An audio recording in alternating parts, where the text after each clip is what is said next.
Here's problem 817. A spring, force constant 200 newtons per meter, is suspended with its upper end supported from ceiling.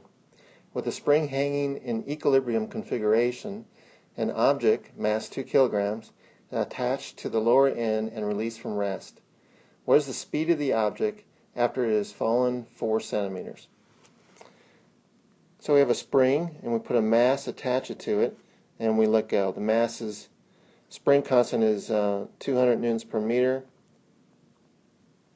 and the mass is 2 kilograms. And we release it from this point, so let's call this situation A. And then after some time later, it has fallen to a lower position. It's fallen a distance x, and that is equal to 4 centimeters, so x is 0.04 meters. So not only has the spring compressed that, or extended that distance 0.04 meters, but also the mass has fallen that distance. And so we'll call this situation B. We'll say that our height at B is our zero height, so our height at A is 0.04 meters above that. Alright, so this is what we're looking at. Starting from the one equation, the rule them all, the kinetic energy at A plus potential energy at A plus any work done along the way equals kinetic energy at B plus the potential energy at B. By definition, we have defined the gravitational potential energy at B to be 0. However, we do have a spring potential energy, so at B we're going to extend that spring a distance x, so we'll have a 1/2 kx squared there. The potential energy at A is going to be mgh, where h is our height above point B.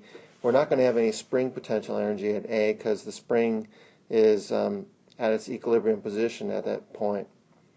There's not going to be any work done along the way because we don't have any external forces other than gravity and spring, and we've already accounted for those by potential energy. So there's no work along the way. We're going to start from rest, so there's not going to be any kinetic energy associated at A, but we will have kinetic energy at point B. So this is what our equation looks like right now. We got rid of two terms, and then we just filled in the other terms.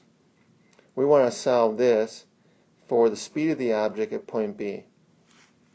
So solving for the kinetic energy at B, that should be equal to mgh minus 1/2 kx squared. Multiplying both sides by 2 and dividing by m, taking the square root, we have the velocity at B is equal to 2 mgh minus kx squared divided by the mass, square root. So, putting in our numbers, we have 2 times the mass, which is 2, times 9.8, times the height, which is 0.04 meters, minus k, which is 200, times x, which is 0.04. The spring has been extended 0.04 meters. Square that over the mass, which is 2. All this square root. So if I do that, I got 2 times 9.8 times 0.04. That's 1.568 minus 200 times 0.04 squared, which is 0.32, all divided by 2, and all square root.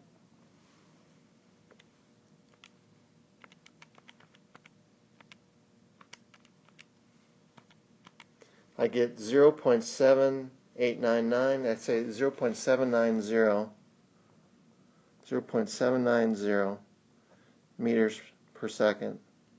That's the velocity at point B, and we found it by starting from our one equation to rule them all and evaluating the terms bit by bit. It's always nice to find the terms that are 0, get rid of those, and then find our other terms, mgh, 1/2 m velocity at B squared, and 1/2 kx squared. solving for the unknown, which in this case was the velocity of B.